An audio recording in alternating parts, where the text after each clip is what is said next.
Good morning, ladies and gentlemen, and welcome to the show. Glad to have you guys here. Now, before I get into the date and everything, listen, guys, push that like button, thumbs up button. It's down there. Push it right there, right there. Push it. You know, I need those to help me with the YouTube algorithm. And now let's get started with the show. Today is the 3rd, Wednesday the 3rd of January 2023. Thank you for tuning in. Let's get started. Now that you push the thumbs up button. Well, if you haven't pushed it, push it, push it. Okay, let's get started now. First thing I wanted to talk about is there's been a big terrorist attack. It's called a terrorist attack in Iran. An explosion that killed more than 100 people. They Soleimani's tomb, near Soleimani's tomb, and I guess from what I'm gather of what I've heard in articles so far that these were remote controlled bombs. I could start the video here, but I don't want to mess with copyrights or anything, so you just have to read the script. But there's a lot of screaming in that crowd, and there's bombs going off in that crowd there in Iran. And this comes on the heels of a strike on the Hamas leader in Lebanon. This came on the heels of that in Israel.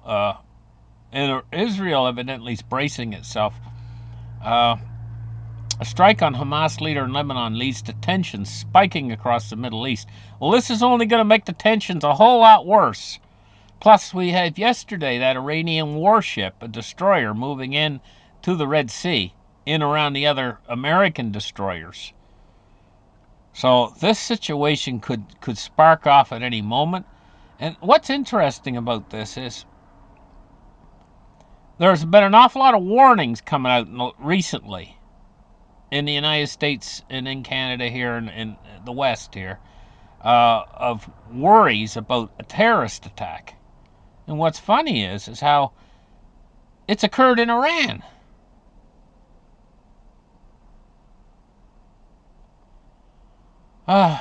This world, sometimes things just don't make any sense, do they?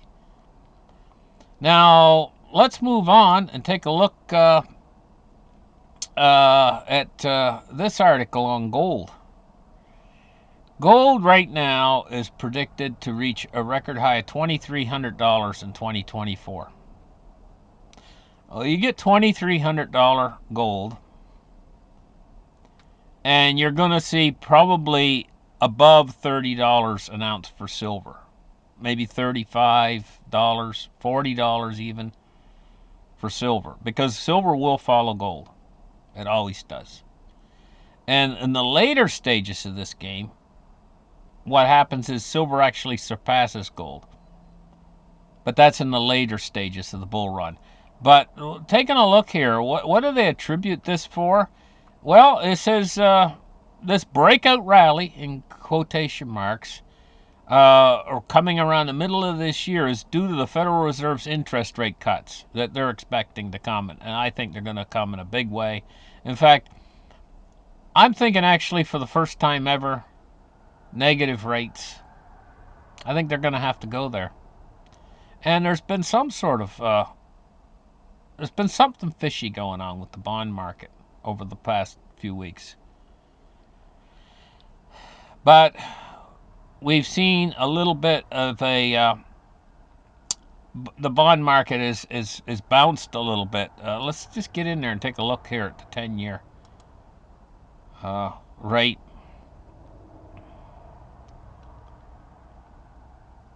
Okay, are they going to bring me in my chart here? Yeah, here we go. Here's a chart.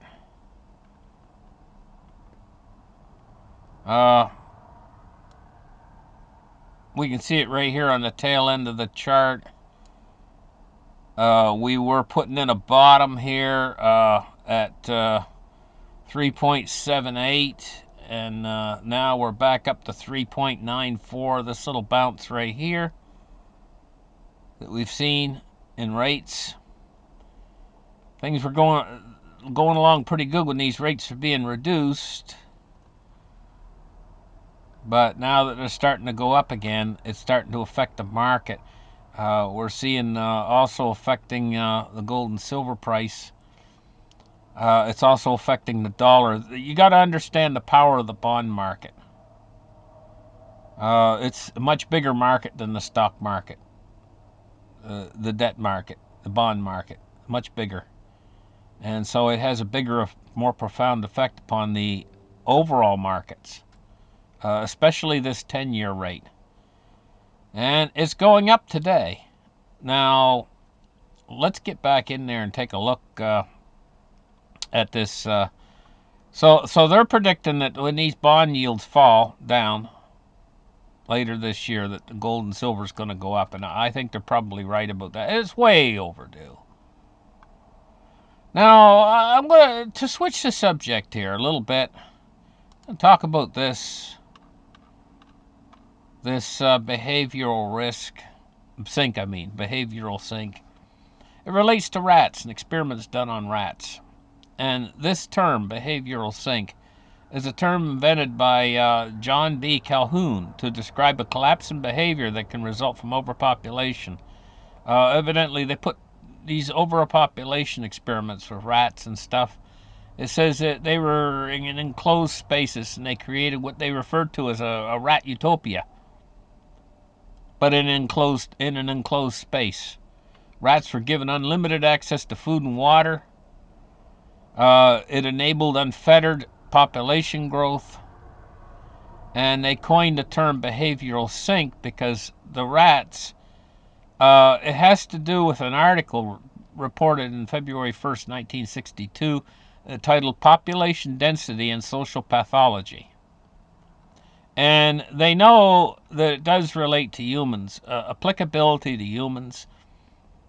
It says Calhoun himself saw the fate of the population of mice as a metaphor for the potential fate of humankind. He characterized the social breakdown as a spiritual death, and he quoted Revelations 2:11 in the Bible for this. But it says here, it's not simply about density of population and as a number of individuals per square unit area. It was about degrees of social interaction. We actually see this happening. And what's triggering it is not just social media, although that does have an effect. I mean, when people look at the news and they see how crazy the world is becoming, but they also see people around them in their normal social interactions becoming more and more unstable all the time. It's easy for us to understand how the world is becoming unstable. And if you want to picture this in your mind, you can kind of picture it like a forest. Picture humanity like a forest, okay? And it's fire season. And the forest is getting drier and drier and drier. 120-degree heat. Very low humidity. The sun's out every day, drying the forest out drier and drier and drier. We all know what's going to happen in a situation like that. And we all know what's going to happen in this situation. People are getting squeezed. It's like a person if they had their hand trapped in a vise and you had some sort of a hunchback slowly turning the handle on the vise. He says, does it hurt yet? No, it doesn't hurt that bad. Oh, it's starting to hurt a little bit. He turns the crank a little bit more. It turns the crank a little, and he's going to keep going until your hand's completely squished flat. Something's going to happen. Something's going to give. Something's going to break in a situation like that. And that's the way with this. As the pressure is applied, and what's the pressure? Well, it's very simple. The vast majority of the people out there are finding it more and more difficult to juggle bills. And food prices are going up higher and higher. In the end, all they're going to be able to afford is food. So where are they going to live? And if they decide to have a place to live, how are they going to afford food? And then we're talking about the majority of the people out there. This is a squeezing effect. When that forest gets dry enough, you don't really need a source of ignition. It could come from anywhere. It could be just a bottle that's been smashed in the ditch next to the forest, and the sunlight shines through that bottle onto a little patch of grass, and it acts like many a fire's been started that way, and next thing you know, the forest is all burnt down. And that's the way with this, because the social structure of our society is slowly being squeezed to the breaking point, and this is becoming a worldwide phenomenon. Take a look at China, for instance. Okay, where do the people in China? They got all kinds of factories. And normally they're humming along. What are they doing? They're making things. Where are they shipping them? A lot of it to the United States on these big ships, like Maersk Line that's being cut off in the Red Sea and stuff. Probably half of the goods on those ships come from China. The other half from Europe and stuff. But Europe's involved in this too. Basically, there's like a social contract between our governments, our world leaders, and everybody. There's like a big, giant, enormous social contract. And this contract is being broken by the fact that we are living in a monetary Ponzi scheme. And all the countries on earth are all involved in this monetary Ponzi scheme, and they're all interconnected. The Chinese economy is connected to the Russian economy, and the Russian economy is connected to the Chinese economy, and the Chinese economy is connected to the American economy, and the American economy is connected to the European economy, and it's all connected together. We're going into a worldwide, what they call a recession, but it's actually a depression. It's going to put a squeeze on the people. I've been talking about this for a while, and I think a lot of people aren't realizing the implications. How dire the situation could become. Not just movement toward war, but movement toward a fire, like the forest on fire. A decay in the structure of society itself when this social contract is broken between the people and all of the and everything, the financial, everything is ready to break. It's reaching the breaking point. It's reaching the snapping point. And all of this on two things happening at the same time: the war side and the financial side, and both are in terrible shape. I see this as being unavoidable. Something's going to break very soon, and it is not going to be pretty. Okay, let's move on. Let's take a look at the silver price today at $22.93. So silver's taking an awful beating.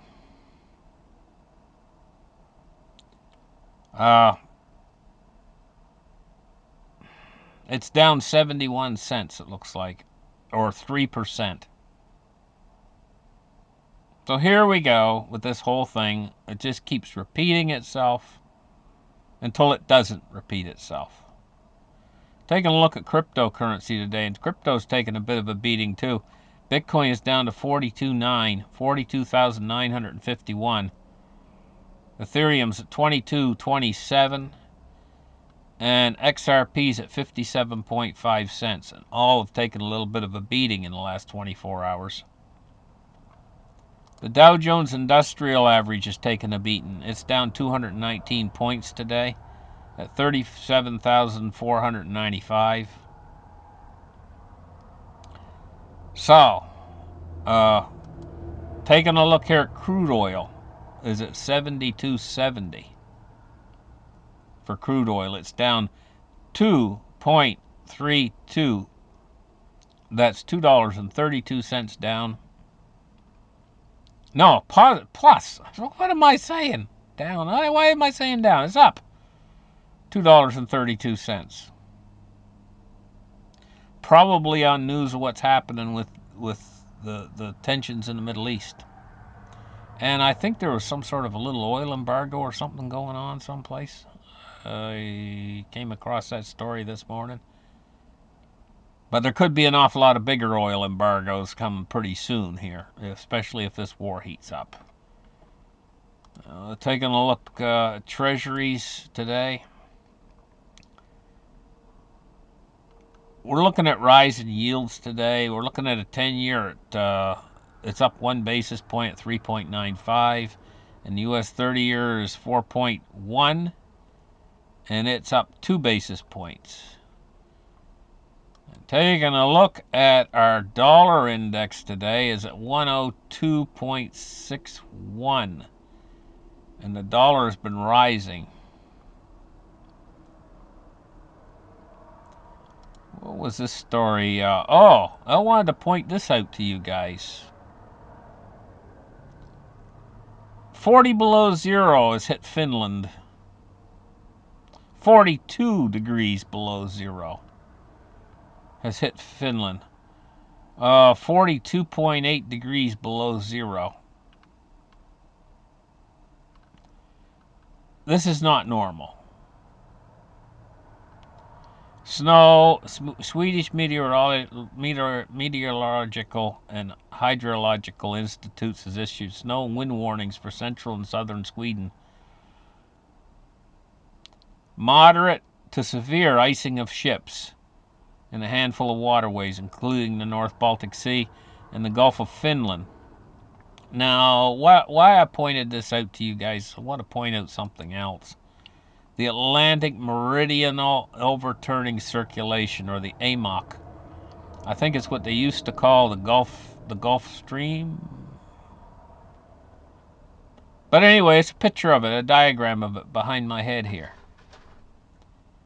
And it is the reason why Europe, being as they're at such northern latitudes, or is it longitudes?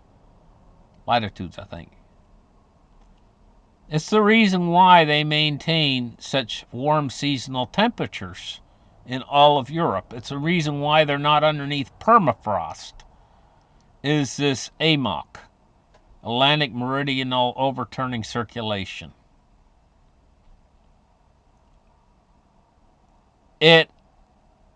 I'm thinking, and this is just my opinion, that it's either slowing down or stopping.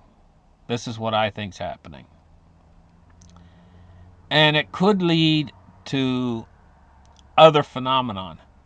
What I mean by that, and not only that, it could lead to Europe freezing. I mean, freezing.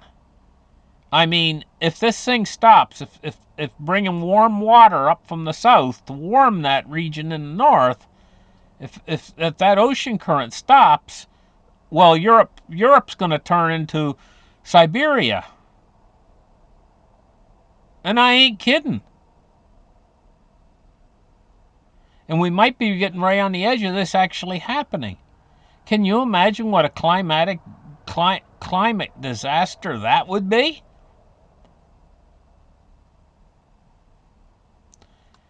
If you could imagine perhaps England covered in a foot of snow all summer and 10 feet deep in the winter. I just don't know what the effect of this completely stopping would be. Maybe something else would form. I mean, I'm just speculating here right now, but maybe a storm would form like we see on Jupiter. You know, they got this big thing they call the eye, or the giant, enormous hurricane. When we see them form on other planets, we've observed them quite often. We've never seen one on Earth.